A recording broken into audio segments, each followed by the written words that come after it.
नमस्कार दोस्तों, स्वागत है आपका इंडिया अपडेट में। दोस्तों, जैसा कि आप सभी लोग जानते हैं कि कोरोना वायरस की दवा और इसके वैक्सीन को लेकर दुनिया भर में बहुत बड़े बड़े काम चल रहे हैं और इसी बीच ICMR ने तो लगे हाथ डेट भी दे दिया है और कहा है कि 15 अगस्त 2020 को भारत बायोटेक और ICMR की बनाई हुई कोरोना की वैक्सीन देश के लोगों के हाथ में होगी। जिसके बाद से ये सवाल उठ रहा है कि ये इतनी जल्दी कैसे हो सकता है। तो इस पर ICMR ने कहा है कि नियम कानून और तरीका सब कुछ का पालन कर रहे हैं, जिसके बाद ह्यूमन ट्रायल सही से होगा तभी वैक्सीन लोगों के हाथ में दिया जाएगा।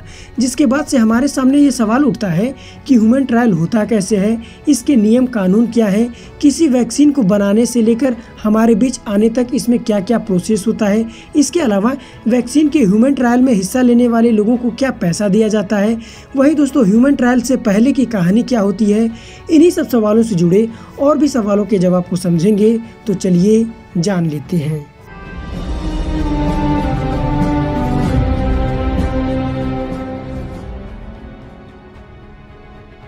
सबसे पहले दोस्तों, हमें ये जानना होगा कि ह्यूमन ट्रायल से पहले की कहानी क्या होती है। तो मान लीजिए दोस्तों, आप एक कार कंपनी के मालिक हैं और आपने एक नए डिवाइस की कार बनाई है और आप कार को बेचना चाहते हैं। लेकिन दोस्तों, बेचने से पहले आप कार की सेफ्टी की जांच करवाना चाहेंगे। उसमें जो आपने भर भर के फीचर डाले हैं सही से काम कर रहे हैं या नहीं कर रहे हैं, इसकी जांच करवाएंगे और किसी टेस्ट ड्राइव के लिए उसको देंगे। उसके बाद कंपनी में ही उसकी जांच करेंगे। ठीक दोस्तों, वैक्सीन का भी यही हाल होता है।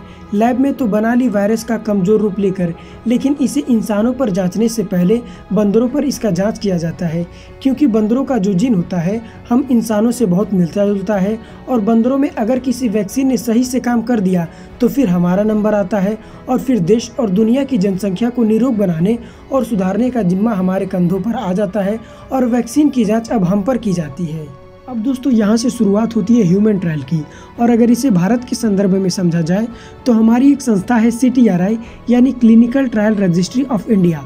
दोस्तों, किसी भी ह्यूमन ट्रायल जिसे डॉक्टर की सुविधा में किया गया हो क्लिनिकल ट्रायल कहलाता है।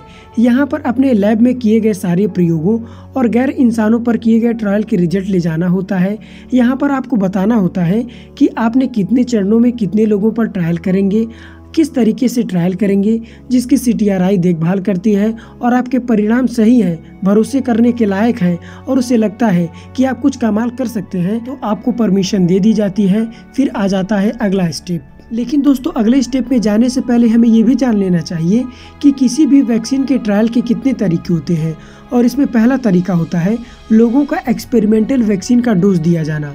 दोस्तों, उसके बाद उन्हें निश्चित समयांतराल में जिस रोग की वैक्सीन लगाई गई होती है उस रोग का इन्फेक्शन भी अक्सर दे दिया जाता है और जानबूझ कर दिया जाता है और देखा जाता है कि क्या उनमें रोग के प्रति कोई प्रतिरोधक क्षमता विकसित हुई या नहीं। इसे कंट्रोल ट्रायल भी कहते हैं।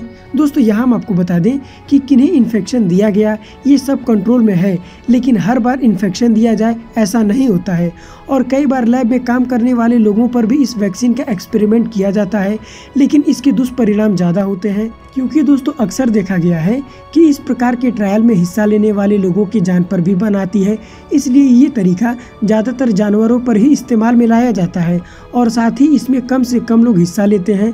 तो वैक्सीन कितनी कारगर है इसलिए इसका भी पता नहीं लग पाता है। अब दोस्तों, दूसरा तरीका होता है रैंडमाइज्ड ट्रायल, और ये एक किस्म से लंबा तरीका होता है लेकिन ज़्यादा पक्का भी होता है। और जिन्हें एक्सपेरिमेंटल वैक्सीन लगाई जाती है उन्हें उनके रोज़मर्रा के जीवन जीने के लिए छोड़ भी दिया जाता है। और अगर कोरोना जैसे संक्रामक रोग की वैक्सीन है तो लोगों के बीच इसके इन्फेक्शन के बढ़ने का भी इंतजार किया जाता है और वैक्सीन बनाने वाले वैज्ञानिक समय समय पर ट्रायल में भाग लेने वाले लोगों की जांच भी करते रहते हैं कि क्या वो इन्फेक्ट हुए, नहीं हुए तो बहुत अच्छा है, और अगर वो हो गए तो किस हद तक हो गए और क्या वे दूसरे को इन्फेक्ट कर सकते हैं, नहीं कर सकते हैं तो मामला पूरी तरह से फिट है। और इसे ब्लाइंड ट्रायल कहते हैं क्योंकि इसमें बहुत सारे लोगों को शामिल किया गया होता है और उन्हें ये बताया नहीं गया होता है कि उन्हें वैक्सीन दी गई है और ये कई चरणों में होता है। वहीं दोस्तों, अगर बात की जाए कि टेस्ट सब्जेक्ट यानी वॉलंटियर्स का चुनाव कैसे किया जाता है, तो वैक्सीन के ट्रायल से पहले लोगों की भर्ती की जाती है और विज्ञान की भाषा में इस टेस्ट को टेस्ट सब्जेक्ट कहते हैं और आम बोलचाल की भाषा में इसे वॉलंटियर्स कहते हैं। दोस्तों, इन वॉलंटियर्स को ये बताया जाता है कि आप अगर इस ट्रायल में हिस्सा लेंगे तो आप मानव जाति के लिए बेहतरीन योगदान करेंगे। अब दोस्तों अगर वॉलेंटियर ने ट्रायल में शामिल होने के लिए हामी भर दी तो उसका हेल्थ चेकअप करवाया जाता है और इस बात की जांच की जाती है कि वे एकदम से निरोग रहे और उन्हें किसी भी प्रकार की दिक्कत न हो, क्योंकि इस वैक्सीन से उन्हें दिक्कत हो सकती है। और अगर वे वॉलेंटियर्स फिट निकलते हैं तो उनसे एक करारनामे पर दस्तखत करवा लिया जाता है और ये करारनामा वॉलेंटियर्स और वैक्सीन बनाने वाली संस्था के बीच का होता है। दोस्तों यहाँ हम आपको बता दें कि इस एग्रीमेंट में ये लिखा होता है कि ट्रायल में शामिल होने वाले वॉलेंटियर्स खुद को नुकसान पहुंचाने का काम नहीं करेंगे और ये भी कि वे अपनी मर्जी से इसमें हिस्सा ले रहे हैं। और भी दूसरी शर्तें लिखी होती हैं जिनमें वैक्सीन के ट्रायल के पास होने की संभावना को बढ़ावा मिल सके।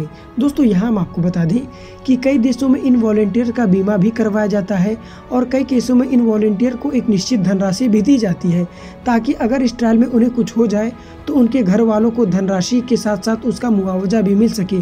साथ ही उनके पहचान को भी गुप्त रखी जाती है, लेकिन ये पहचान जाहिर करना है या नहीं करना है ये पूरा अधिकार उस वॉलेंटियर के पास होता है। अब दोस्तों यहाँ से शुरू होता है हमारे वैक्सीन का ट्रायल और इसके भी टोटल 4 स्टेज होते हैं, फेज 1 से लेकर फेज 4 तक।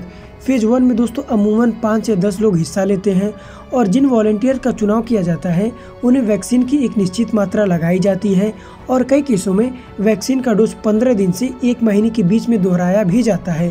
उसके बाद ये देखा जाता है कि उसमें वैक्सीन का कोई साइड इफेक्ट तो नहीं पैदा हो रहे हैं तो अगले फेज की तरफ बढ़ जाया जाता है और अगर हो रहे हैं तो ट्रायल यहीं फेल हो जाता है और इसमें अकेले 1 से 2 महीने का समय लग जाता है। वहीं दोस्तों दूसरे फेज में तकरीबन 100 से 1000 लोग हिस्सा लेते हैं और यहाँ भी वॉलेंटियर की भर्ती की जाती है, लेकिन इन पर पहले फेज वाले वॉलेंटियर जैसा रिस्क नहीं होता है क्योंकि वैक्सीन से कोई दिक्कत नहीं हो रही है और ये पता चल गया है कि अब ये रोग से बचा रही है या नहीं बचा रही है और इसकी जांच की जानी होती है। दोस्तों यहाँ हम आपको बता दें कि दूसरे फेज के ट्रायल में पहले फेज वाले तो शामिल होते ही हैं, साथ में नए वॉलेंटियर्स को भी जोड़ा जाता है जिनमें आधे लोगों को वैक्सीन लगाई जाती है और आधे लोगों को धोखे का इंजेक्शन।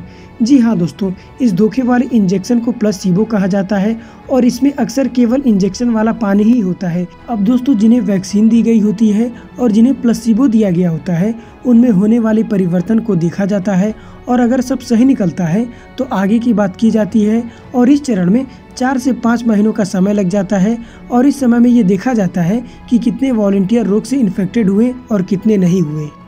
अब दोस्तों तीसरी फेज से वॉलेंटियर की भर्ती का काम खत्म करके लोगों की संख्या को बढ़ाकर कई हजारों में पहुंचा दिया जाता है और लोगों को ज़्यादा से ज़्यादा वैक्सीन को लगाया जाता है।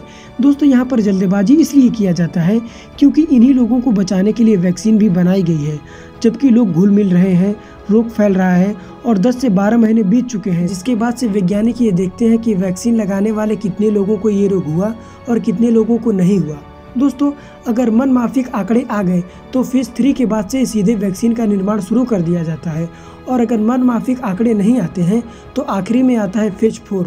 अब दोस्तों अगर बात की जाए फेज 4 की तो ये 1 से 5 साल या उससे ज़्यादा का भी समय ले सकता है क्योंकि रोग के हिसाब से ये टाइमलाइन बदल सकती है और इस फेज में लाखों लोगों की संख्या में लोग भाग लेते हैं और यहाँ पर भी वही काम होता है।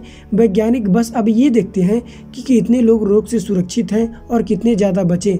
यदि ज़्यादा लोग रोग से बच जाते हैं तो वैक्सीन काम कर रही है। अब दोस्तों अगर इन सभी चीज़ों को एक साइड में कर दिया जाए तो हमारे सामने अगला सवाल ये आता है कि कैसे पता चलता है कि वैक्सीन सफल है। तो देखिए दोस्तों, पहले तो ये बात साफ होनी चाहिए कि वैक्सीन लेने का मतलब ये नहीं है कि आपको ये रोग कभी नहीं होगा, क्योंकि दोस्तों कोई भी वैक्सीन 100% तक कारगर नहीं होती है। एग्जाम्पल के लिए दोस्तों पोलियो जैसे रोग की मुंह से देने वाली वैक्सीन को भी 95% तक ही कारगर माना गया है, यानी कि इस वैक्सीन को लेने के बाद भी 5% बच्चों को पोलियो हो सकता है। इसका मतलब दोस्तों अगर एक खास प्रतिशत तक अगर एक वैक्सीन लोगों को रोगी होने से बचा ले रही है तो इस वैक्सीन का ट्रायल सफल माना जाएगा। दोस्तों कुल इतने चरणों के बाद वैक्सीन किसी रोग के लिए मुफीद समझी जाती है, जिसके बाद बड़ी संख्या में वैक्सीन को इधर से उधर ले जाने के लिए पैकेजिंग तैयार की जाती है और शीशे की बोतलें, पैकेट, सीरीज और वैक्सीन को तमाम लोगों की भलाई के लिए रवाना कर दिया जाता है। अब दोस्तों हमारे सामने अगला सवाल ये आता है कि अगर आप किसी रोग के संक्रमण से बच जाते हैं तो क्या इस धरती के सभी लोगों को वैक्सीन लगवा देना चाहिए? तो इसका जवाब है नहीं।